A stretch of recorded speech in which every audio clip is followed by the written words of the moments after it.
Samantala, napansin ni Hasumirigi si Meru. Tinanong niya ito, ano ang dahilan sa likod ng presensya niya rito? Ngumiti siya ng masama at sinabing ito si Grendel. Sagot nila, alam nila na sinabi niyang gagamitin nila ang kapangyarihan ni Grendel at tutuperin ang matagal na nilang itinatangi na paghihiganti. Sinabi ni Sasha na hindi niya magagawa iyon. Mukhang nabalisa siya sa narinig. Tinanong niya si Meru kung binabalak niyang dalhin si Grendel sa sagradong lugar. Napatanong si Hasumirigi sa isang sagradong lupa. Tanong niya kay Sash kung ano ang sagradong lupa. Sinabi niya sa kanya na ito ay isang lugar sa gitna ng kagubatan. Sinabi sa kanya ni Sasha na ang isang higanteng mahiwagang namamalagi doon. Sinabi niya na pinaplano ni Meru na gamitin ang higanteng kristal upang dalhin ang higanteng Diyos sa kumpletong kamalayan. Sinabi ni Meru na ganito ito. Sabi niya siya nga, tinitingnan niya ito upang isagawa mo ito. Siya ay tumawa at sinabing ang lugar kung saan nakatira ang mga duwende ay susunugin at pasasabugan sa lupa. Tinanong siya ni Hasumirigi kung bakit galit na galit siya sa mga duwende. Tila kakaiba para sa kanya na maunawaan ang kanyang pagkamuhi sa mga duwende. Gayong miyembro din siya ng grupong ito, nagalit si Meru sa tanong na ito at nagtanong kung bakit niya ito tinatanong. Sinabi niya kung ano ang ginawa ng mga demonyong duwende at mga tao sa mga Dark Elf. Sinabi ni Hasumirigi na ikinalulungkot niya, ngunit hindi niya alam ang mga detalye ng bagay. Idinagdag niya na mayroon siyang layunin na talunin si Grendel. Matatalo daw niya si Grendel. Sinabi niya na kailangan niyang gawin ito. Sa pagsasabi nito parehong sina Sasha at Hasumirigi ay nagsimulang tumakbo. Sabi ni Meru na hindi niya hahayaan silang gawin ito. Ang kanyang mga mata ay nagliliyab sa pagsalakay at paghihiganti. Sinabi ni Sasha kay Hasumirigi na bumalik si Meru dala ang kanyang ilusyonaryong mahika. Tinanong siya ni Hasumirigi kung nasaan siya. Tumakbo sila ng mabilis hanggat maaari upang maabot si Grendel at pigilan si Meru sa gusto niyang gawin, samantala, nagtatago sa likod ng isang puno. Naghahanap siya ng pagkakataong atakihin sila. May hawak siyang kutsilyo. Iyon ang kutsilyong ibinato sa kanya ni Hasumirigi. Naabot niya ang isang puno at pagkatapos ay tumalon para sa puno papunta sa Hasumirigi na may hawak na kutsilyo. Sinabi niya na nakikita niya si Hasumirigi na kasing linaw ng araw, ngunit hindi niya ito nakikitang papalapit sa kanya. Sinabi niya na hindi siya makakalayo sa kanya. Hinawakan ni Hasumirigi ang kanyang kamay nang sinubukan niyang atakihin siya. Sinabi niyang ikinalulungkot niyang sabihin sa kanya na nakita na niya ito at naisip ang bagay tungkol sa kanya. Sinabi ni Hasumirigi na nasubaybayan niya ang pattern ng kanyang paghinga. Ang daloy ng hangin at ang tunog ng kaluskos ng mga dahon, kahit na hindi niya makita, inilagay niya ito sa lupa at sinabi na maraming mga pahiwatig na magagamit niya upang malaman kung nasaan siya. Nagalit si Meru nang marinig ito. Galit na sigaw niya. Nakapikit si Hasumirigi, ang pagkakahawak nito sa braso niya. Sinabi niya sa sandaling nalaman niya ang pattern ng kanyang paggalaw, ang ilusyonaryong mahika ay hindi na mahalaga. Itinulak siya ni Hasumirigi sa lupa. Sinabi ni Meru na imposible ito. Sinabi niya na hindi niya siya makikita sa pamamagitan ng kanyang ilusyonaryong mahika. Tanong niya sa kanya kung ano ang ginawa niya upang maunawaan ang kanyang mahiwagang pattern, pinapanatili siya ni Hasumirigi sa lupa. Lumapit si Sasha sa kanila. Sinisikap ni Hasumirigi ang kanyang makakaya na huwag hayaan siyang makagalaw. Sinabi niya na ang mga tao sa mundong ito ay umaasa ng labis sa mahika. Sinabi niya na upang gumamit ng ilusyonaryong mahika, natutunan niya ang mga diskarte ng malapitan. Dagdag pa niya, siya ay kulang ng sapat na karanasan, tinanong siya kung ano ang ibig niyang sabihin sa mundong ito. Tinatanong niya kung sino siya. Sagot niya, isa lang siyang sundalo mula sa ibang mundo. Kumuha siya ng isa pang sandata ng Summoning Coin. Inihagis niya ito sa hangin at nagpatawag ng mga posas. Itinali niya si Meru sa tulong ng mga posas. Sa palagay ni Hasumirigi ay medyo malawak ang hanay ng mga armas na maaari niyang ipatawag sa tulong ng mga baryang ito. Isa pa daw ang gagawin niya. Kapag nakakuha siya ng pagkakitaon, tinanong siya ni Sasha kung ano ang gagawin niya sa kanya. Tinatanong niya kung pahihirapan siya nito. Sinabi ni Meru na gawin ang anumang gusto niya. Wala naman daw siyang balak gumawa ng ganito. May gusto daw siyang tanungin. Tinanong niya siya kung bakit galit siya sa iba pang mga Dark Elf. Nag-alburuto si Meru at nagsasabing sobra na ito. Nagiging agresibo si Meru sa tanong na ito. Sinabi niya na iniisip ng lahat ng iba pang mga lahi na nakipagkasunduan sila sa mga demonyo, idinagdag niya na hindi ito totoo. Sinabi niya na ang ibang mga lahi ay naiinggit sa kanilang malakas at mahiwagang kapangyarihan. Nilagay ni Rigi Hasumi ang kamay sa balikat niya para pakalmayin siya.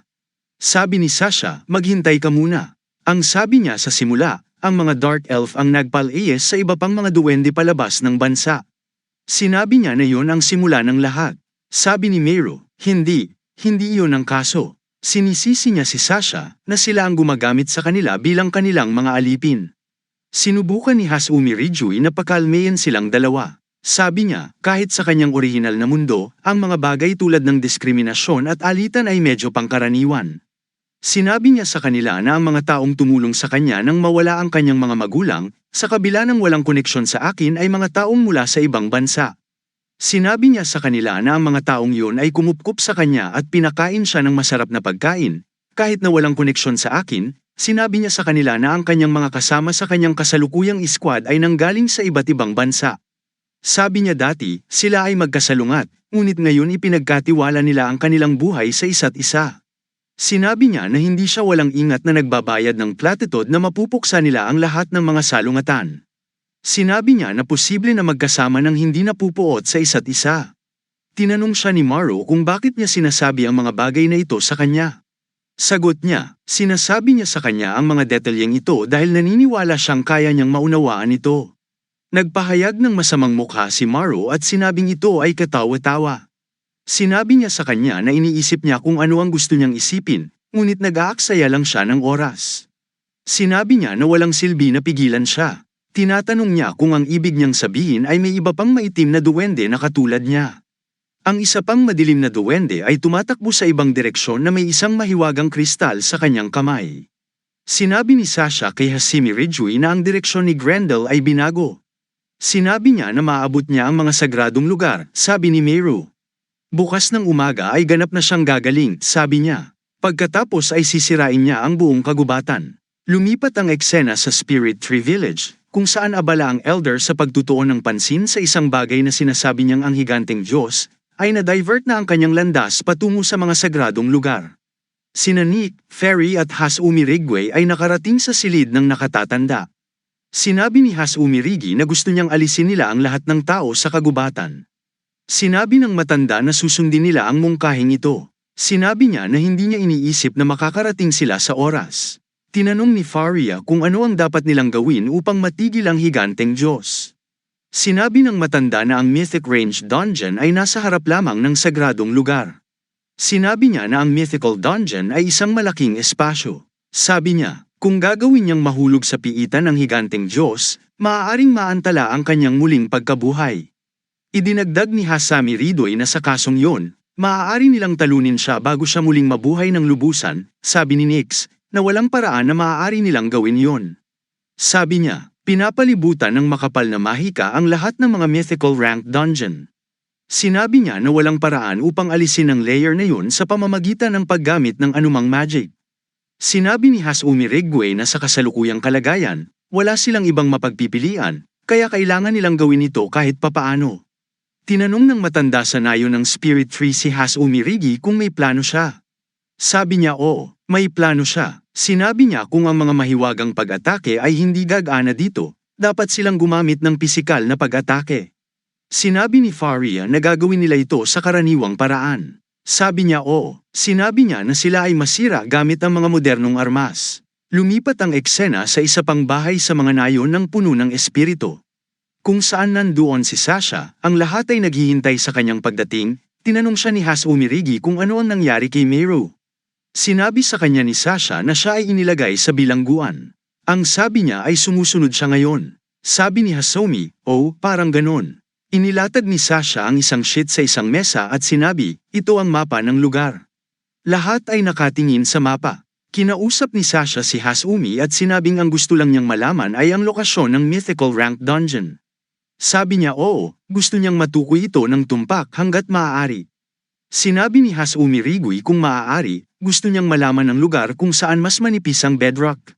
Tinanong siya ni Nix kung ano ang sinusubukan niyang gawin. Sinabi niya na ito ay hindi kasing komplikado ng iniisip niya. Tumingin si Nick sa kanya at pilit siyang iniintindi. Sinasabi niya na sinusubukan lamang nilang bitag ang higanteng Diyos sa isang hukay. Ayan yun, lumipat ang eksena sa kagubatan kung saan umaapaw ang mga halimaw. Ang ilang mga mamamana at mga adventurer, kasama si Hasumi Rijui at ang kanyang koponan ay sumusubok na talunin sila. Nakipaglaban sila sa kanila sa pamamagitan ng paggamit ng kanilang busog at palaso kasama ang kanilang mahiwagang kapangyarihan. Ang dahilan sa likod nito ay ang koleksyon ng mga barya.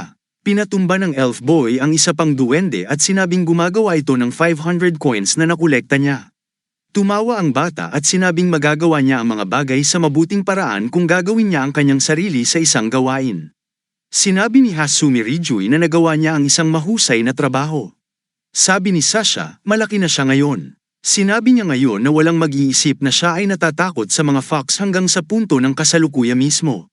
Dati, nagagalit ang bata sa narinig. Hinihiling niya kay Sasha na kalimutan ang tungkol dito. Ang sabi ng matanda ay may 500 na barya ngayon. Tinanong niya si Hasumi Rijui kung maaari niyang pamahalaan sa kanila. Sinabi niya na hindi siya makakarating sa pagsasabi na ito ay magiging isang tagumpay. Sabi niya, ngunit wala siyang maisip na mas mahusay na paraan kaysa dito. Malaki ang sabi niya, ang lugar ng kagubatan ay masisira niyan. Tinatanong niya kung okay lang sa kanila. Sinabi ng matanda na wala silang ibang opsyon para gawin ang bagay na ito. Mukhang malungkot ang matanda. Sinabi niya na ito ay hindi bababa sa mas mahusay kaysa sa pagkasira ng buong kagubatan. Sinabi ni Feria kay Hasumi na tapos na silang magtipon ng mga barya. Lahat ay nakatingin sa kanya ngayon para malaman ang susunod na hakbang. Sinabi ng matanda na nandito sila at naghihintay sa mga resulta. Sinabi niya na ipinagkakatiwala nila ang bagay sa kanya. Hinihiling niya sa kanya na gawin ang magagawa niya para sa kanila. Sinabi ni Hasumi Rijui na gagawin niya ang kanyang makakaya. Sinabi niya na maaari nilang pagkatiwalaan ang kanyang salita. Sabi ni Feria na una daw sila sa mga kasama ni Maris. Sabi ni Hasumi Rijui na nakalalamang na nauna na sila. Tila itong si Hasumi Rijui ay nag-iisip na ang Dark Elves ay nagpaplano na dalhin ng higanteng Diyos sa sagradong lugar upang siya ay muling mabuhay ng buo, sa pamamagitan ng paggamit ng mahiwagang kristal. Sinabi niya na ang kanilang layunin ay pigilan ang higanteng Diyos at pigilan itong mangyari. Tinanong siya ni Sasha kung paano nila gagawin iyon. Sabi ni Hasumi Rijui na maghintay sandali. Naghahanda na siya ng mga gamit. Inilapag niya ang bag ng mga barya sa lupa. Ginagamit niya ang kanyang mahika at inilabas ang lahat ng mga barya sa bag. Ang mga barya ay nagsisimulang dumaloy sa hangin. Dinudurog niya ang mga barya sa tulong ng kanyang mahika at nagpatawag ng sandata. Tinanong siya ni Feria kung hindi ito ang parehong sandata sa tulong na pinatay niya ang hari ng mga orcs. Tama raw ang hula niya na gusto daw niyang ilibing sila sa iba't ibang lugar sa lugar na ito. Ibinigay ito ni Hasumi Rijui sa mga taga-nayon at sinabing ilibing sila gaya ng itinuro niyang gawin. Tila ginabayan na niya ang mga taga-nayon tungkol dito. Napangiti ang mga taga-nayon nang marinig ang kanyang utos. Hanggang si Faria ay makarating kay Hasumi Rijui at sinabi sa kanya na natapos na niya ang gawain sa nakatalagang lugar. Sinabi ng isa sa mga taga-nayon na tapos na rin siya. Sabi ng isa, malapit na rin daw siyang matapos. Biglang pinababa ni Hasumi Rig ang lahat. Umupo din siya para maiwasan ang atake. Isang araw ang lumipad patungo sa kanila at tumama sa isang puno. Ang isa sa mga itim na duwende ay nagsabi na ang kanilang presensya ay nakita sa oras. Ang isa sa kanila ay nagtatanong kung sila ay sinusundan. Sabi ng isa pang Dark Elf na wala silang ideya kung ano ang ginagawa ng mga duwende palihim, sinabi niya na gusto nilang umupo sila ng tahimik hanggang sa magawa nila ang kanilang misyon. Napakaraming Dark Elf ang nagkukumpulan sa kanilang paligid. Sinabi ni Hasumi Ridge na ikinalulungkot niyang biguin sila. Dagdag pa niya, natapos na nila ang kanilang mga paghahanda. May hawak siyang barya na tinatago sa likod niya. Dinurog niya ito at nagpatawag ng baril. Itinaas niya ang kanyang kamay at nagpaputok ng baril. Ang putok na yon ay hudyat ni Hasumi. Nalaman ni Sasha na natapos na nilang ilagay ang mga minahan para marinig ang tunog ng putok. Inutusan niya ang kanyang mga kasamahan na maghanda upang buksan ang apoy. Ang mga mamamana ay naghahanda sa kanilang mga busog at palaso na may apoy. Samantala, ang higanteng Diyos ay patuloy na nagpapatuloy patungo sa destinasyon. Inutusan ni Sasha ang kanyang mga kapwa mamamana na magpaputok ng apoy. Mabilis na gumagalaw ang mga arrow sa himpapawid upang maabot ang kinakailangang lugar. Mayroong maraming mga paraan upang isagawa ang minahan, pag-alis ng mga operasyon. Ang isa sa mga ito ay binubuo ng pagpapasabog ng mga landmine na may isang rocket na puno ng mga pampasabog para sa pagharap sa lahat ng mga ito sa parehong oras. Sa pagkakataong ito, ang mga palaso ng mga duwende ay bumilis ng mahika at napuno ng apoy. Matutupad ng magic ang role na si Hasami Ridge pagkatapos magbigay ng signal, agresibong itinanong sa kanya ng isa sa mga duwende kung ano ang kanyang ginawa. Samantala, ang mga araw ng apoy ay umabot sa lupain ng mine at isang malaking putok ang nangyari. Ang malalaking ulap ng apoy at usok ay makikita sa buong kapaligiran na puno ng apoy. Mukhang mahirap makita sa pamamagitan nito. Sa isang banda, isang malaking lugar ng kagubatan ang nasunog ng mga landmine. Sa kabaligtaran, ang isang bahagi nito ay nawasak sa pamamagitan ng mga yapak ng higanteng Diyos. Mukhang nalilito ang mga duwende nang makita ito. Tanong ng isa sa kanila sa iba, kung ano ang nangyayari sa kanilang paligid. Mukhang hindi nila maintindihan ang sitwasyon. Ang isa sa kanila ay nagsabi sa isa upang makita na ang sahig ng kagubatan ay lumulubog. Ang malalaking bitak ay makikita sa lupa ng kagubatan. Samantala, ipinatong ng higanteng Diyos ang kanyang higanteng paa sa lupa. Ibinuka niya ang kanyang bibig at umaatungal. Ang kanyang mga mata ay tila nag-aapoy sa apoy at galit. Habang naglalakad ang higanteng Diyos, makikita ang mga piraso ng bato na lumilipad sa hangin. Ang eksena ay lumipat sa Spirit Tree Village. Tumutugon sa mga taga-nayon at sinasabing maliligtas ang mga tapat. Lahat sila makinig sa kanya ng mabuti. Sabi niya walang dapat ipag-alala. Ngayon, ang mga tao ay nagsanib ng kanilang mga kamay at sinabi sa Diyosa na sila ay nagpapasalamat sa kanya. Dumating doon si Feria at tinanong si Nyx kung ano ang ginagawa niya dito. Mukhang nabigla si Nyx nang makita si Feria dito. Dinala ng ibang mga taga-nayon ang mga Dark Elf patungo sa bilangguan. Sinabi ni Nick kay Feria na naisip niyang magpapasalamat ito sa kanya kung tutulungan siya nito sa paglikas ng mga tao. Sinabi niya na sinamantala rin niya ang pagkakataong ito na gumawa ng ilang personalizing. Sinabi niya na sa pangalan ng Goddess Nyx, sinusubukan niyang i-convert ang ilan sa mga tao sa ibang relihiyon.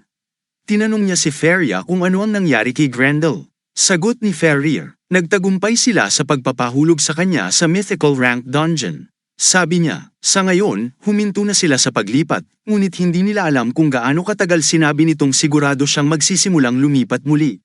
Sinabi niya na dapat silang maghiwalay. May plano si Ice na paikop sa kanya bago ito. Nang walang pag-aaksaya ng oras, dumating doon si Roy at sinabing tila wala pang solusyon para matigil ito. Sinabi ni Faria na pumunta siya sa Adventurer Guild upang ipaalam sa kanila ang tungkol sa sitwasyon. Tinatanong niya kung paano ito napunta. Sinabi ni Roy na ito ay walang silbi. Nagdadahilan lang daw sila. Sinabi niya sa kanya na sinasabi nila na magpapadala sila ng isang partido ng pagsisiyasat upang alamin ang sitwasyon. Sinabi niya sa kanya na kinuha nila ang sitwasyon sa isang walang malasakit na paraan, idinagdag niya. Nanatili roon si Lars para hikayatin sila. Sinabi niya na bumalik siya upang iulat ang sitwasyon. Sinabi ni Roy na tila mas mabuting ipagpatuloy ang paglikas sa lugar kahit na umaasa sa guild. Sabi ni Feria ng oo sa kanya. Tinanong ni Nyx si Feria kung ano ang nangyari kay Hasumi Ridoy. Ang sabi niya ay may sinasabi siyang bumabagabag sa kanya. Sinabi niya na nanatili siyang bumalik kasama si Sasha kung saan naroroon ang higanteng Diyos. Lumipat ang eksena sa Hasumi, Rigi at Sasha. Tinanong ni Sasha si Hasumi Rigay kung ano ang bumabagabag sa kanya. Sinabi niya na si Maro ay walang banal na susi sa kanya, sabi ni Sasha. Maaari siyang umalis kasama ang isa sa kanyang mga kasama. Malamang, sabi ni Hasumi Ridgway, sinabi niya na ang katotohanang wala sila rito ay nangangahulugan na hindi nila pinupuntirya ang sagradong kayamanan. Sinabi niya na umabot si Mero sa pagbabalat kayo sa kanyang sarili sa pamamagitan ng paggamit ng ilusyonaryong mahika. Dagdag pa niya, siya ay gumugol ng 5 taon sa sticking edge dahil lamang sa susi. Sinabi niya na dapat may dahilan sa likod nito. Sinabi ni Sasha na ang Divine Keys ay mga item na nilalayong alisin ang malalakas na magic barrier na pumapalibot sa mga mythical rank dungeon. Sinabi niya sa kanya na ang mga susi ay may mga komplikadong formula na pinagsama-sama sa mga ito, at maaari pa nilang makita at matukoy ang kanilang mga gumagamit. Tinanong siya ni Hasumi Rigi kung ano ang ibig niyang sabihin sa pagdetect at pagkilala. Sinabi niya na ang mga susi ay kumukuha ng mga magic power reading mula sa kanilang mga user at mga tao sa kanilang paligid at bigyan sila ng access sa mga dungeon. Sinabi niya na ang ibang tao maliban sa kanila ay hindi makakapasok sa gusto nila. Sinabi sa kanya ni Hasumi na marami siyang alam. Sinabi niya na nabasa niya ito sa library ng Royal Family. Sa tingin niya ito ay katulad ng kung paano gumagana ang biometric authentication.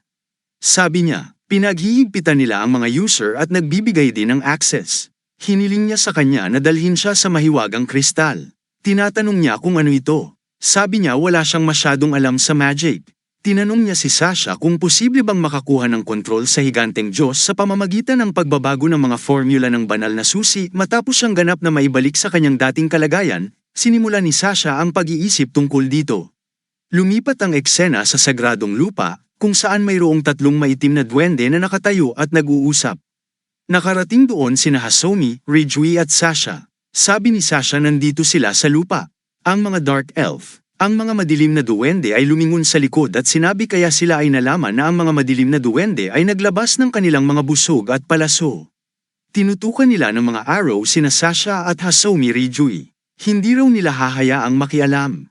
Pareho silang tumalon upang maiwasan ang pag-atake at tumakbo ng mabilis. Ang isa sa mga madilim na duwende ay nagsabi sa isa na ipaubaya ang bagay sa kanya. Gumagamit siya ng salamangka sa pagmamanipula ng halaman at naglalabas ng mga sanga tulad ng mga istruktura upang mahuli si Hasumi Ridgeway at si Sasha. Sasha ay may mga abiso. Mayroong maraming mga sanga tulad ng strip, mga istrukturang nagre-resulta mula sa palanong pagmamanipula ng mahika. Sa tingin niya ay hindi niya maiiwasan ang lahat ng ito. Tumawa ang isa sa mga dark elf at nakita siyang nahihirapan. Sinabi niya na nagsilbi siya mismo sa bastos na duwende. Hinihiling niya sa kanya na pumunta dito at ibinayubay ang kanyang sarili. Nataman ng husto si Sasha ng mahika ng dark elf. Bumagsak siya sa lupa. Ginagamit ni Hasumi Ridgeway ang kanyang mahika at nagawa niyang maabot ang lupa nang hindi nasaktan. Pagkatapos ay inaabot niya ito nang wala sa oras. Binuhat siya nito at tinanong kung siya ay ayos lang. Nagalit ang dark elf nang makita ito. Tinanong niya si Hasumi Ridgeway kung anong klaseng magic ang ginamit niya. Ngayon lang, sinabi ng mga dark elf na hindi nila kailangang mag-alala kung sino sila. Tapos na daw sila sa kanilang paghahanda. Lumipat ang eksena sa Spirit Tree Village. Habang si Nyx na nagsasabi sa lahat na huwag itulak ang iba. Hiniling niya sa kanila na huwag magsalita at tumakbo. Nakayuko si Nyx sa sahig. Tinanong siya ni Feria kung ano ang kanyang ginagawa. May kakaibang nararamdaman si Feria. Bigla siyang nakaramdam ng hiya. May masama daw sabi kay Roy. Sinabi ni Nick na ito ay isang napakalaking magic. She tells them na, kung tutuusin, yung effort na ginawa nila, parang walang kwenta. Sinabi niya na ang higanteng Diyos ay ganap na nagising. Lumipat ang eksena sa mga sagradong lugar. Inihagis ng maitim na duwende ang banal na susi sa mahiwagang kristal. Isang matalim na liwanag ang lumalabas sa kristal. Parehong tinakpan ni Hasumi, Ridgeway at Sasha ang kanilang mga mata. Nagsisimulang manginig ang lupa, tila nagising na ang higanteng Diyos. Lumilitaw ang malalaking bitak sa lupa. Inalis ng higanteng Diyos ang kanyang kamay mula sa lupa. Tiningnan iyon ni Hasumi Ridgeway at sinabing ito ang braso ng higanteng Diyos. Sinabi niya na dumating na rito ang higanteng Diyos. Sinabi ni Sasha na ito ay katulad ng Hakatenshire. Sinabi niya na ang mythical rank dungeon ay pisikal na nagiging higanteng Diyos. Sinabi ni Hasumi Ridgeway na binago niya ang malapit na lupain at ginawa itong sariling katawan. Ang higanteng Diyos ay lumabas sa lupa. Lumipat siya patungo sa mahiwagang kristal. Hawak niya ang mahiwagang kristal sa kanyang kamay. Umungol siya ng malakas. Ang mga madilim na duwende ay tumingin sa higanteng Diyos at ngumiti. Sabi nila, "O dakilang Diyos, alisin mo ang kapangyarihan nitong mahiwagang kristal at buhayin mo." Sabi nila, muling buhayin at maging kasangkapan upang matupad ang kanilang matagal nang itinatanging hangarin, maging kasangkapan para sa kanilang paghihiganti. Sigaw ni Hasumi Ridgeway sa Dark Elf at tinanong kung ano ang ginagawa nila.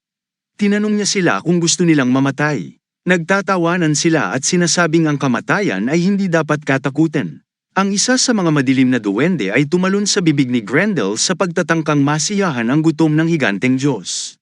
Ang isa naman ay ngumiti at sinabi na sila ay sinadya upang maging sakripisyo lamang mula sa simula. Tinitingnan niya ang banal na susi at sinabing ito ay sa ganitong paraan. Sinabi niya na ang taong yun ay magmamana ng ating kalooban at mamamahala sa iba. Iginalaw ni Sasha ang kanyang ulo sa kabilang direksyon upang maiwasang makita ang lahat ng ito. Sinabi ni Hasyu ni Rigui na ikinalulungkot nila ang pagpunta doon dahil napakadelikado doon. Nagsimula silang tumakbo nang makita nila ang higanteng Diyos na paparating sa parehong direksyon kung saan sila nakatayo.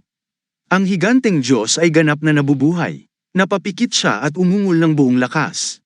Ang eksena ay lumipat sa Spirit Tree Village. Sinabi ni Nyx kay Feria na ang 10 pillar ay naghahangad ng hindi matatawarang dami ng magic. Sinabi niya na ang kapangyarihan ng mahika ay pinanatili sa antas na kayang pamahalaan ng panlabas na mundo. Siya ay nagsasabi na ito ay tiyak. Pakiusap, ang dahilan kung bakit ang kapangyarihang ito ay nakakulong sa mga piitan. Sabi niya kung ang kapangyarihang iyon ay tumagas mula sa mga piitan, kailangan niyang kumpletuhin ang kanyang pangungusap. Tinanong siya ni Feria kung ano ang mangyayari kung ang magic power ay tumagas mula sa mga piitan. Napaiyak si Nick at sinabing hindi niya maisip ito. Nililinis niya ang kanyang mga luha at sinabi kung nangyari ito, sapat na upang alisin ang buong kontinente sa mundo ng madali. Sabi ni Fairy, "Nako, hindi," parang nag-aalala siyang marinig ang lahat ng ito. Tinanong niya si Nyx kung may magagawa ba sila para pigilan ito. Sinabi ni Nyx na hindi niya alam ang anumang paraan upang talunin at pag-iral na nagtataglay ng magic power. Sumusubok si Feria na aliwin si Nyx at sinabing ito ay masyadong maaga upang sumuko. Habang sina Hasemi, Rijui at Sasha ay nakarating sa nayon. Nakita siya ni Faria at tinanong kung may plano siya. Sabi niya hindi pa siya sigurado. May gusto daw siyang itanong kay Meru. Ang eksena ay lumipat sa bilangguan kung saan nakaupo si Meru sa katahimikan at iniisip ang kanyang mga nakaraang kaganapan. Ipinaalala niya sa amin kung sino ang iniyakan niya sa harap ng isang tiyan, bakit si Luria ay pinatay at sino ang bahagi ng mga kondisyon para sa kanila. Upang mabuhay, ang kanyang mukha ay tila walang emosyon at isa pa rin. Sinabi ni Chan na hindi ito makakatulong. Dahil arbitraryong pumasok si Luria sa water fountain ng mga duwende, ipinaalala ni Maru sa kanyang sarili ang matinding pag-iyak sa sakit at pagsalakay bilang isang bata na nawalan ng mahal sa buhay. Ipinaalala niya sa akin kung bakit ginawa ito ni Luria dahil kakaunti ang tubig sa kanilang nayon habang nasa baryo ng mga duwende. Nagkaroon ng malaking halaga. Naalala niya si Luria na sumisigaw ng tulong nang pinatay siya ng isang duwende gamit ang isang matalim na sandata, hindi niya nalampasan ang pinangyarihan ng pagkamatay ni Luria. Binuksan niya ang kanyang mga mata. Samantala, pumasok si Hasumi Ridoy sa bilangguan. Tinanong siya ni Meru kung bakit siya pumunta rito. Inilabas ni Hasumi Rigway ang susi at binuksan ang mga posas ni Meru. Si Sasha Nyx at Feria ay nakatayo sa pintuan at pinanood si Hasumi Ridoy na ginagawa ito.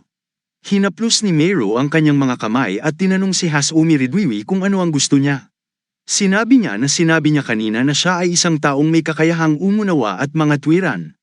Gusto daw niyang tanungin kung sino ang tinutukoy niyang tao. Nagtataka daw siya kung ano ang itatanong niya at ano. At kailangan niyang sagutin ang sinabi ni Hasumi Rijui kahit na ang buong kontinente ay mapapawi. Sinabi niya na ito ay katawa-tawa.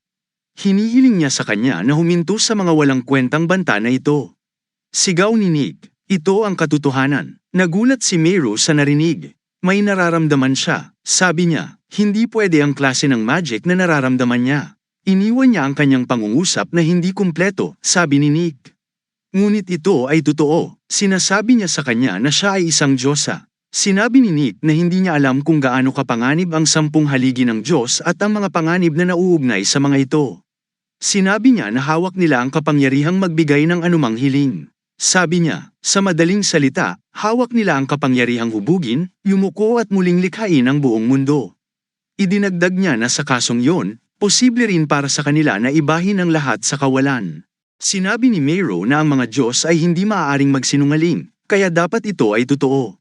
Nagtatanong siya, ano ang tungkol dito? Siya ay sumisigaw at sinabing mabuti para sa isang mundong tulad nito na masira. Sinabi niya na yon ang iniisip nila ng kanyang mga kasama. Tumingin siya kay Sasha at sinabing ito ang bastos. Napaisip sila na nagtataka si Sasha kung bakit niya ito sinasabi. Samantala, dumating si Roy at sinabing may seryosong nangyari. Tinanong siya ni Feria kung ano ito. Sinabi niya sa kanila na isang malaking kawan ng mga halimaw ang lumitaw bigla. Para siyang hinihingal at basang-basa sa pawis. Ang lahat ay tumatakbo palabas ng silid kung saan mayroong isang bilangguan sa loob. Tumingin sila sa ibaba mula sa taas para makita ang sitwasyon. Nakita nila si Hecatancher na malayang naglalakad. Nagtataka sila kung paano siya muling lumitaw kapag natalo na nila siya. Sinabi sa kanila ni Nyx na bahagi ito ng higanteng Diyos na nagkatawang tao noong binago niya ito. Gamit ang magic power, sinabi ni Nyx na ang kagubatan mismo ay puno ng kapangyarihan ng magic. Sinabi niya na ang kagubatan mismo ay naging higanteng Diyos.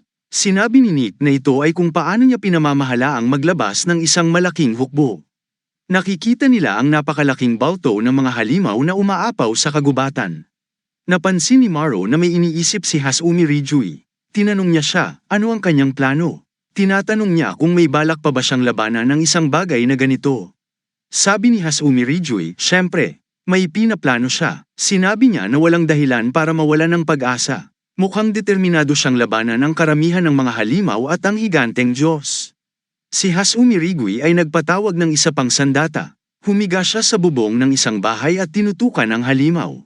Target niya si Cyclops. Sa una, gumagamit siya ng isang paputok na bala upang patayin ang Cyclops. Ang explosive bullet ay isang uri ng shell na idinisenyo upang maputol ang mga shrapnel na pumatay at sumusugat sa mga kaaway ng marami sa pamamagitan ng paglalagay nito sa mahika. Maaari itong pumatay ng isang malaking bilang ng mga halimaw ng sabay-sabay. Iyon ang dahilan kung bakit nagpa siya si Hasumi Rijui na gamitin ito. Sa pagkakataong ito, si Hasumi Rijui ay gumagamit ng mga paputok na bala at napatumba ang napakaraming halimaw nang wala sa oras. Ang mga duwende na nangongolekta ng mga barya para sa kanya. Dalawa sa kanila ang nagdadala ng isang bag ng barya para huni sa bubong ng bahay at sinasabing dito nila inilalagay ang bag ng mga barya. Sinabi ni Hasumi Rijui na nagpapasalamat siya sa kanilang serbisyo. Tinanong siya ng isa sa mga duwende kung oras na para lumipat ng pwesto. Sinabi ni Hasumi Rijui na ipaubaya niya sa kanila ang pagkolekta ng sandata na nagpapatawag ng mga barya sa hangin. Sasalakayin niya ang mga duwende, sabihing nakuha nila ang kanyang punto. Nakapalibot ang lahat ng panig sa Spirit Tree Village. Sinabi nila na hinati nila ang lugar sa 4 na kwadrante at pinamamahalaang harapin ang sitwasyon. Ngunit walang paraan para mapanatili nila ito ng mas matagal. Iniisip ni Hasumi Rijui na wala na silang ibang magagawa. Pagkatapos ay iniisip niya ang tungkol sa ulat na inilaan ni Nyx na dalhin sa kanya. Samantala, dumating si Nyx doon. Tawag niya sa kanya. Tinanong niya siya kung paano napunta ang kanyang obserbasyon. Sinabi niya na ito ay kakilakilabot. Sinabi niya na ito ay nakuha sa amin ng pang-aabuso upang gawin siyang lumapit sa higanteng Diyos at hanapin ang kanyang kahinaan. Hindi siya masaya sa assigned task. Sinabi ni Hasumi na ikinalulungkot niya na gawin niya ang isang mapanganib na gawain. Pagkatapos ay tinanong niya siya tungkol sa ulat at sinabing ngayon ay gusto niyang marinig kung ano ang nalaman niya. Itinapat ni Nyx ang kanyang mga kamay sa kanyang mukha at sinabing, "Naku, na-appraise lang siya ni Hasumi Rijui sa unang pagkakataon." Si Ferria at Sasha ay pumasok sa silid at sinabing sila ay gaganap sa kanyang lugar upang gampanan papel ng umaatake.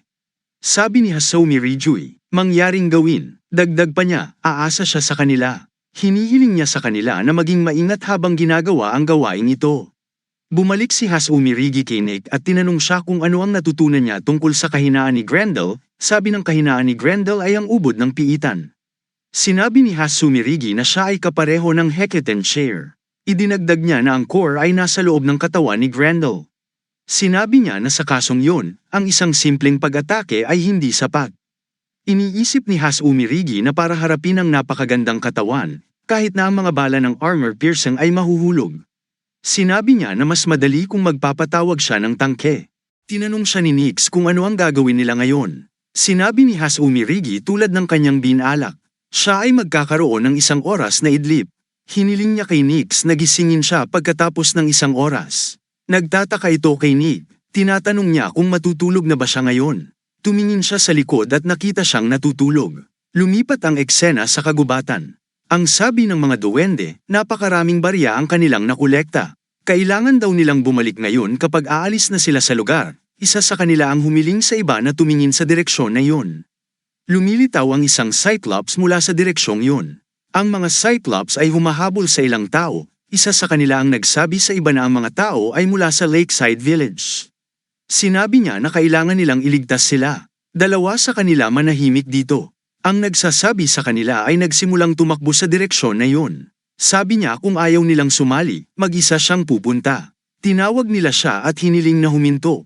Nakarating si Maro sa kulungan kung saan pinananatili ng mga duwende ang kanyang mga kasama. Hinihiling nila sa kanya na iwanan sila doon at magtrabaho sa ilalim ng tao para sa layunin. Bumalik siya sa kagubatan doon. Narating niya ang parehong lugar kung saan ang mga taga-nayon sa gilid ng lawa ay nasa target ng mga Cyclops. Ang batang lalaki ay nakatayo sa pagitan ng mga Cyclops at ng mga taga-nayon sa tabi ng lawa na may hawak na busog at palaso. Ang maliit na batang babae sa likod ng batang lalaki ay umiiyak ng mapait. Ang batang lalaki ay kumuha ng isang palaso at hiniling sa mga halimaw na magkaroon nito. Nagpaputok siya ng maraming palaso ng sunod-sunod, ngunit ang mga halimaw ay tila hindi nasaktan. Pinagtatawanan siya ng mga halimaw. Nakaramdam ng takot ang bata nang makita ito. Lumapit ang Cyclops at itinaas ang kanyang kamay sa anyo ng isang kamao upang durugin sila. Parehong sigaw ng lalaki at babae at napapikit sila sa takot. Samantala, nakarating doon si Mero at ginamit ang kanyang freeze magic. Naghagis siya ng mga kristal ng yelo at pinalamig ang Cyclops sa punto kung saan siya nakatayo. Binuksan ng bata ang kanyang mga mata. Napatingin sila sa Dark Elf na nakatayo sa pagitan nila at ng Cyclops. Hiniling ni Mero na mabilis silang makaalis sa lugar. Nagtataka ang bata at may sasabihin sana. Ngunit bago siya magsalita ng anuman, hiniling muli ni Maro na pumunta sila. Sinabi niya na gawin ito bago siya magbago ng isip. Inakay ng batang lalaki ang babae sa kanyang likod at tumakbo. Naiinis si Mero. Tinatanong niya ang sarili kung ano ang ginagawa niya sa mundo. Nagtataka siya kung bakit niya iniligtas ang mga duwende. Lumipat ang eksena sa ibang lugar. Ang sabi ng isa sa elf ay kukunin niya ang sugatan. Tinanong niya kung mayroong isang tao na maaaring gumamit ng healing magic. Kinuha ng elf ang ilang sugatang kasama, ang kanyang likod at pumasok sa isang silid. Nagtatanong siya sa isang tao kung walang laman ang silid. Gusto daw niyang magpagamot doon. Tinatanong niya ang lalaki kung ano ang ginagawa niya sa oras na ganito. Sinabi ng lalaki na hindi niya nakikita na inihahanda niya ang Phantasm Sword na ipinagkatiwala sa kanya. Samantala, ang lalaki ay nakakuha ng ilang ideya at sinabi na ang lansihin na ito ay dapat gumana upang magawa ang gawain. Mukhang masaya siya, hawak niya ang espada, lumipat ang eksena sa Mero. Siya ay patuloy na nakikipaglaban sa mga halimaw. Ginagamit niya ang kanyang nagyayelong magic at inilapat ito sa napakaraming halimaw. Pakiramdam niya ay mahirap lumayo sa mga halimaw. Sinabi niya na ang mga halimaw na ito ay may mahusay na pangamoy na hindi niya matatakasan kahit nagamit ang kanyang ilusyonaryong mahika. Itinaas ng halimaw ang kanyang kamay patungo sa kanya at sinubukang atakihin siya. Ginagamit ni Mero ang kanyang mahika upang harangan ang kanyang pag-atake, ngunit gayunpaman, nasugatan siya at bumagsak sa lupa. Nakakaramdam siya ng panghihinayang. Sinabi niya na siya ay namamatay dahil lamang sa nailigtas niya ang dalawang bata. Umupo siya sa harap ng puno para gawing normal ang sarili. Iniisip niya na ito rin ay hindi katulad niya. Upang gawin ang mga bagay na tulad nito, nandyan pa rin ang halimaw. Hinawakan niya ang kanyang braso gamit ang kanyang kamay at nakaramdam ng sakit, samantala, inaabot siya ni Feria upang tulungan siya. Kasama si Seiza, inilabas ni Feria ang kanyang espada at hinawakan ni Sasha ang kanyang busog at palaso, sabi nila sa halimaw, hindi pa ito tapos. Tinanong ni Mero si Sasha kung ano ang ginagawa niya dito. Sinabi niya na sinabi sa kanya ni Lid kung paano niya nailigtas ang dalawa sa kanila. Sinabi ni Sasha na nagpapasalamat siya sa kanyang tulong. Ramdam ni Mero ang pananakit ng kanyang braso. Hiniling sa kanya ni Sasha na ipakita ang kanyang mga sugat upang mapagaling niya ang mga ito. Umupo siya sa tabi niya. Tinatanong ni Maro kung okay lang ang taong yun sa kanyang sarili. Samantala, dumating sina Lar at Roy doon. Sinabi ni Lar na hindi siya nag-iisa. Masaya si Feria na makita si Lar at Roy dito. Ang sabi niya kung nandito sila, ibig sabihin ay nagtagumpay sila sa pagdadala ng rescue squad dito.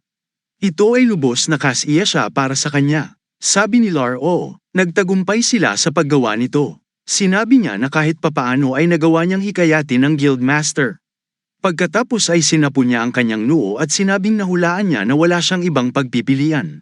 Sinabi ni Lar sa kanila na nagdala siya ng 20 na adventurer sa isang klase.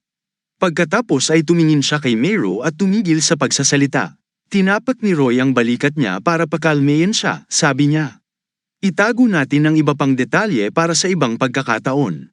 Sabi niya in the first place kailangan nilang malampasan ng buhay ang sitwasyong ito. Sinabi niya na hindi sila maaaring mag-away sa isa't isa sa oras na ito. Tama ang sabi ni Lar. Nagsimula na ang pakikipaglaban ng mga adventurer sa mga halimaw. Ang isa sa kanila ay malakas na tumama sa kamay ng halimaw. Bumulwak ang dugo mula sa sugat. Ang isa pang pakikipagsapalaran ay tumalon sa halimaw at sinabing maaari siyang magpahinga ng sandali. Kukunin nila ang kanyang posisyon. Ang isa pang adventurer ay nagbukas ng libro ng mahika at nagsimulang mag-spell sa halimaw. Ang mga halimaw ay inaatake ng mabibigat na apoy ng apoy. Ang isa sa mga adventurer ay nararamdaman na ang sitwasyon ay walang katotohanan, bagaman napatay nila ang napakaraming halimaw, marami pa rin sila. Ang sabi niya ay napakarami kaya't walang katapusan ang mga ito. Dagdag niya, ang sitwasyon ay mas malala pa kaysa sa loob. Ang pinakamalalim na bahagi ng piitan. Sinasabi ng isa pang adventurer na ito ay amazing. Galing din sila sa kabilang panig. Hiniling ni Feria na bumaba muna sila. Ginagamit niya ang kanyang magic sa tubig.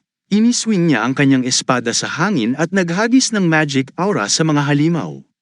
Pagkatapos ay tumalon siya palapit sa halimaw at inatake sila ng sunod-sunod na pag-atake, napatumba niya ang napakaraming halimaw at bumalik sa lupa. Ang iba pang mga pakikipagsapalaran ay nagsasabi na ito ay kamanghamanghang. Sabi ng isa sa kanila kahit na may ganoong kalaking kapangyarihan, gusto niya lang makita ang ranggo na adventurer. Nagtatanong siya, paano ito posible? Dagdag pa niya, siguradong nagbibiro siya. Sinabi ni Feria na nagpapasalamat siya sa papuri. Napangiti siya ng marinig ang papuri. Iniisip niya na siya ay nagtataka kung naabot lang siya malapit sa Hasimi Ridge ng kaunti sa kapangyarihan at mga kasanayan sa pakikipaglaban. Nakatayo si Meru at sinabing ang higanteng Diyos ay darating. Ramdam niya ang mahiwagang aura ng higanteng Diyos. Nagsisimulang maging gulo ang senaryo. Ang bilis ng hangin ay pinupuno ang hangin ng alikabok. Nagiging mahirap makakita ng kahit ano. Ang mga adventurer ay tumakbo palabas ng lugar. Nakikita ng ilan sa kanila ang higanteng Diyos. Mula sa malayo at magtanong sa isa't isa, ano ang bagay na yon? Sabi nila, imposibleng harapin ang isang bagay na ganoon. Ang isa sa kanila ay nagtanong kay Meru kung ito ay ang mahiwagang pag-atake ni Grendel. Sabi niya, hindi, resulta lang daw yun ng pag-indayog niya sa braso. Sinabi niya na ang kanyang susunod na pag-atake ay darating sa lalong madaling panahon. Itinaas ni Grendel ang kanyang braso para suntukin ang lupa. Sinabi ng isa sa mga adventurer sa pagkakataong ito ay direktang aatake siya sa kanila. Hinampas ng higanteng Diyos ang kanyang kamay sa lupa. Ang adventurers na lumipad ay parang maliliit na nilalang, at kasama nila, kumalat din sa hangin ang maliliit na piraso ng bato. Tumingin si Feria sa itaas at may mga bitak sa lupa sa ibaba ng kanyang mga paa. Umaabot doon si Hasumi gamit ang Phantasm Sword. Lumilitaw ang isang malaking butas sa lupa kung saan tinamaan ng higanteng Diyos. Ang isa sa mga pakikipagsapalaran ay nagsasabing siya ay inilihis.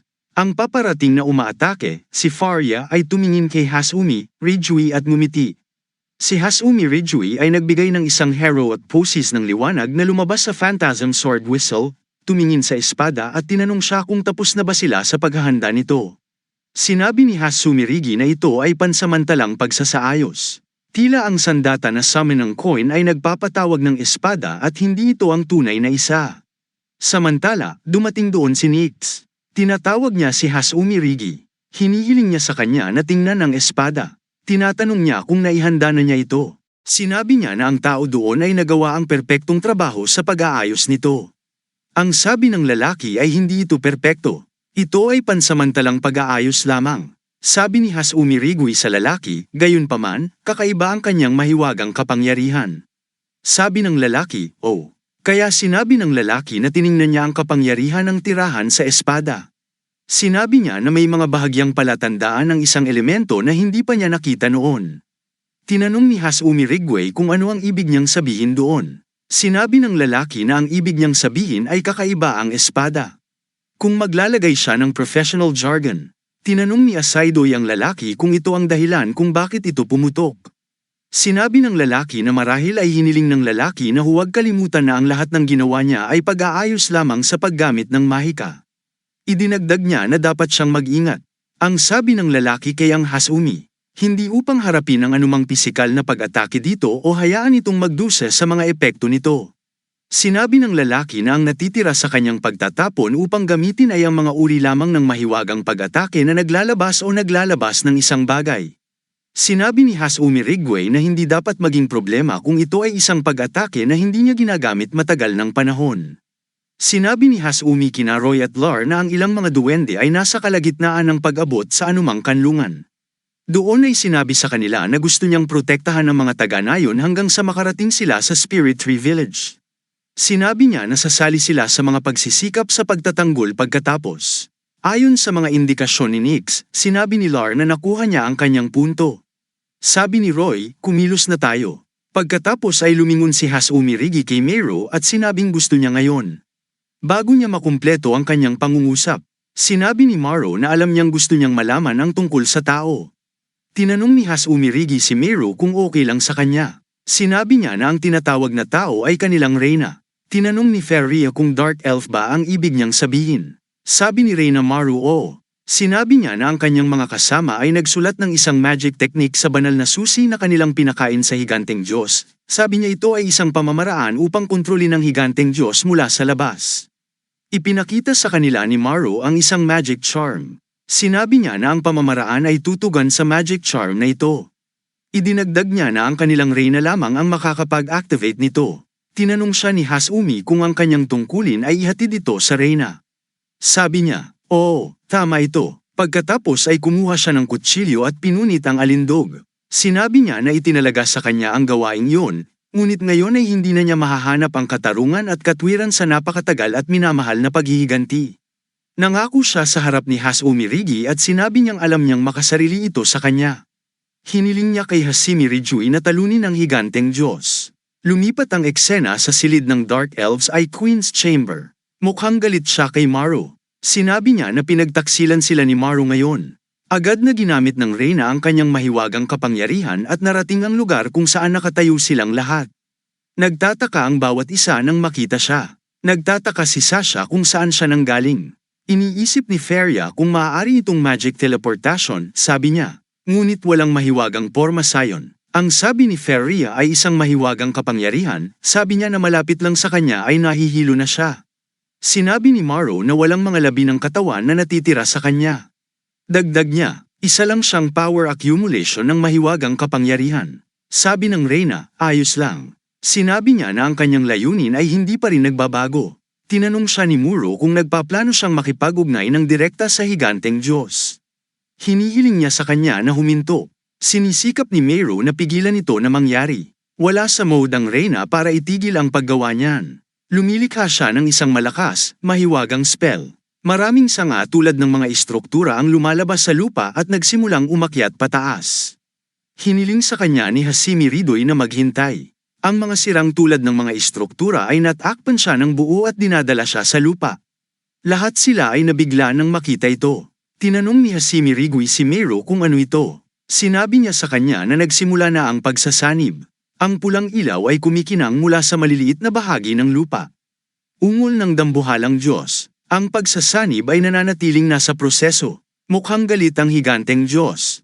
Agresibong ungol niya. Nakatingin sa langit sina Roy at Lar at iniisip kung nanaginip ba sila o nangyayari. Sa katotohanan, bumagsak si Nick sa lupa sa kawalan ng pag-asa at sinabing ito na ang wakas. Sinabi niya na ito ang pangalawang mythical dungeon. Tinitingnan niya ang pagbabago pagkatapos ng pagsasanib at sinabing ito ang tagapag-alaga na hayop ng higanteng piitan ng Diyos. Sinabi niya na ito ang ultimate replicating form ni Grendel. Lumipat ang eksena sa Spirit Tree Village. May balto ng Cyclops doon na umaapaw sa buong village. Ang mga adventurer ay patuloy na nakikipaglaban sa kanila gamit ang mga mahiwagang spell at fire magic. Sigaw ng isa sa kanila. Panatilihin ang pagpapaputok sa kanila at huwag hayaang makalapit sila. Sinabi ni Lar na ang mga masiglang halimaw na bastard ay patuloy na dumarating sa kanila. Sinabi ni Roy na iniisip niya kung hanggang kailan sila mapipigilan. Narating ni Hasumi Rijui, Feria at Sasha ang lugar. Tinanong niya sila kung ligtas silang lahat. Sumagot sila na oo, ayos lang sila. Tinanong sila ni Hasumi Rijui kung nasaan si Nix. Lumingon-lingon sina Lar at Roy para hanapin siya. Ang iba pang pakikipagsapalaran ay ginagawa din ng parehong upang mahanap siya sa paligid, ngunit walang makakahanap sa kanya. Samantala, ang boses niya ay nagmumula sa isang direksyon, lahat sila. Tingnan mo siya, ang sabi niya, tingnan mo, lahat tayo ay handa ng pumunta sa langit. Sinasabi niya na ang kawalan ng pag-asa ay pangarap lamang. Siya baliw na nagsimulang sabihin ang slogan, pangamba ay katumbas ng kaligtasan. Ang pangamba ay katumbas ng kaligtasan. Binato siya ni Sasha ng tubig. Natauhan siya sa kung ano ang sinasabi niya. Kahit siya ay nagsasalita tungkol sa, sabi niya ng hihinayang, nawala ang katinoan niya at natakot. Sinabi niya na ang katotohanan na ang sitwasyon ay walang pag-asa ay nagtataglay pa rin ng kaguluhan. Tinanong ni Ridgway si Nix kung walang paraan upang talunin ang higanteng Diyos.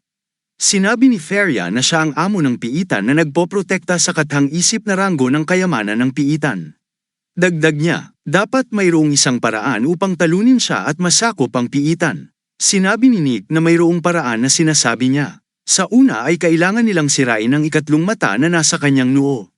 Sinabi ni Hasumi Ridgway na kailangan nilang gawin para palayain siya mula sa kontrol ng Queen of the Dark Elves.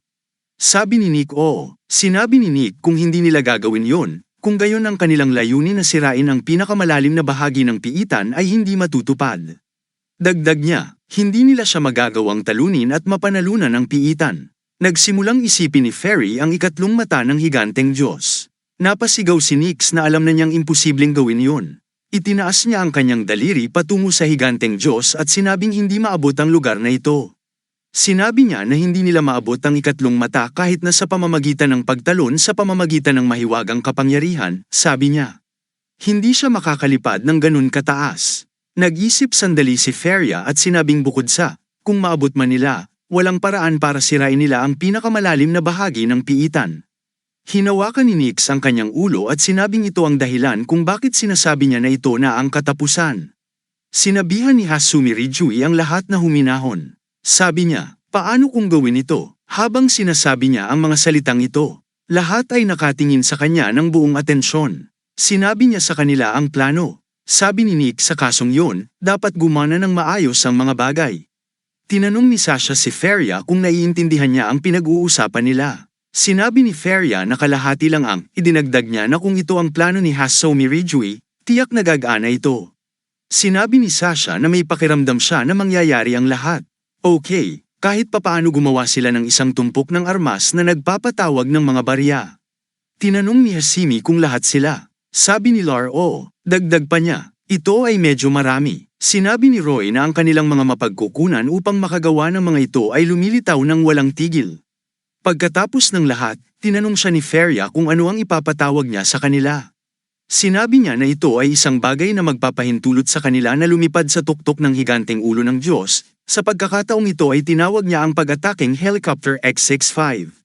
Sumakay sila sa helicopter upang lumipad ng mataas hanggang sa ulo ng higanteng Diyos.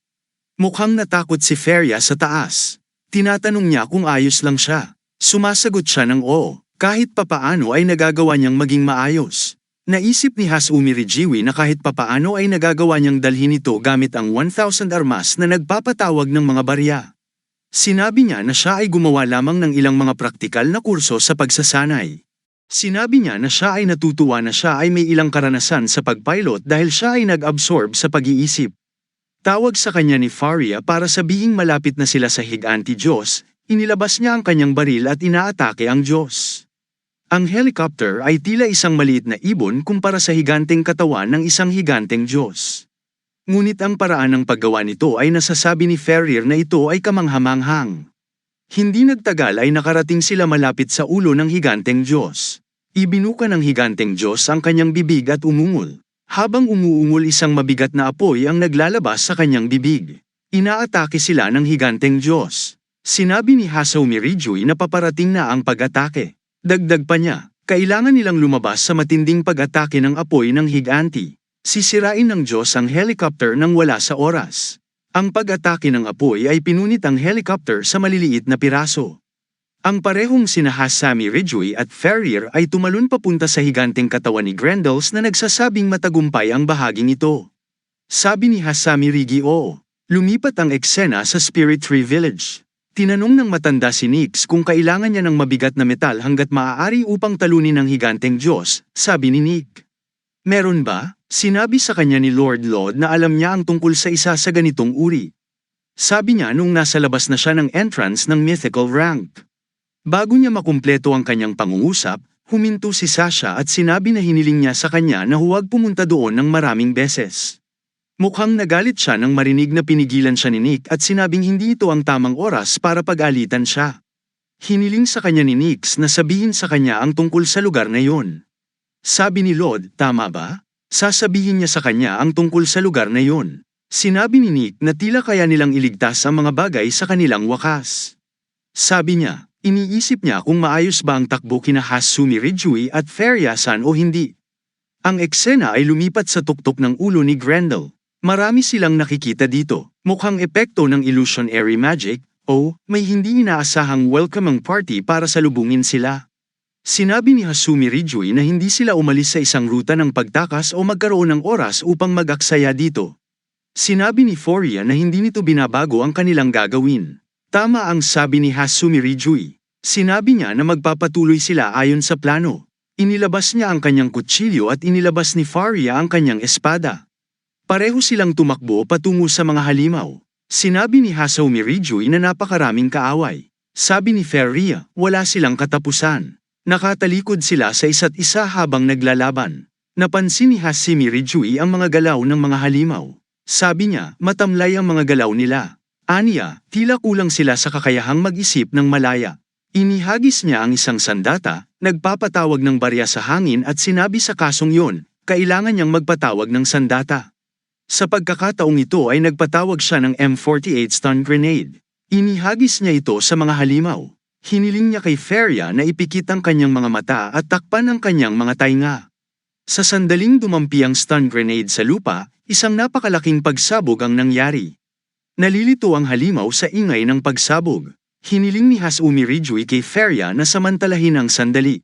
Pareho silang tumatakbo. Sinabi niya kay Feria na nilagpasan sila ni Grendel. Iniisip niya ang susunod na gagawin. Nakikita niya ang isang takot na Feria. Hiniling niya kay Ferrier na umiwas. Sinusubukang iwasan ni Feria ang pag-atake. Nagpupumiglas siya sa tulong ng kanyang espada, ngunit sa huli ay nasugatan siya. Tinanong ni Hasumi Ridgeway si Feria kung ayos lang siya. Hinihiling sa kanya ni Faria na magpatuloy sa paggalaw. Sabi niya maabyute niya siya sa lalong madaling panahon. Sinusubukan niyang pigilan ang pagdaloy ng dugo gamit ang kanyang kamay. Hiniling niya kay Hasumi Ridgeway na maniwala sa kanyang kasama. Nagagawa niyang ngumiti sa sakit at tumingin sa kanya. Napapikit si Hasumi Ridgeway at sinabing, sige, maghihintay siya sa kanya. Iniwan ni Hasumi Ridgeway ang Feria sa likod at lumipat patungo sa core ng piitan. Tumingin siya sa paligid at sinabing wala na siyang oras. Ngayon ay naghagis siya ng isa pang barya at dinurog ito para magpatawag ng sandata. Ang sabi niya ay matatalo niya kaagad ang higanteng Diyos. Hinawakan niya ang mabigat na sandata at nagsimulang magpaputok. Sinusubukan niya ang kanyang antas upang sirain ang core ng piitan. Napakaraming sangay na parang gumagalaw na istruktura doon dahil sa pagsasanib ng mga Dark Elf Queen. Sinabi ni Hasumi Ridgeway na ang mga bagay ay mukhang napakasama dito. Dagdag pa niya, ito ang masasabi niya sa ganitong sitwasyon. Pagkatapos ay tumingin siya sa isang bagay at ngumiti ng may kapayapaan. May malalaking kislap ng asul na mahiwagang kapangyarihan na makikita sa lahat ng dako. Tila bumalik si Feria para makipaglaban kasama ang kanyang kasama. Samantala, naabot ni Feria ang pangatlong mata ng higanteng Diyos, na iniugoy ang kanyang espada ng may tapang na mandirigma. Sabi niya plano lang daw ni Hasumi Ridgeway. Ipinaalala ni Feria ang plano ni Hasumi Ridgeway. Sinabi niya sa kanila na ang higanteng Diyos ay nasa ilalim ng kontrol ng reyna at tiyak na ipagtanggol niya ang kanyang sarili ng mahusay hanggat maaari. Sinabi niya na mag-iingat siya sa hindi pangkaraniwang katangian ng kanyang mga pag-atake. Iisipin daw ng reyna na ang mga tao sa mundong ito ay hindi kayang umatake ng kahit ano maliban sa magic. Bumalik si Faria sa kasalukuyan. Sinabi niya na ang huling pag-atake ay naubos ang kanyang mahiwagang kapangyarihan. Hinigpitan niya ang pagkakahawak sa espada at sinabing may dala pa siyang espada para atakehin. Itinaas niya ang kanyang espada at itinutok ito sa ikatlong mata ng higanteng Diyos ng buong lakas.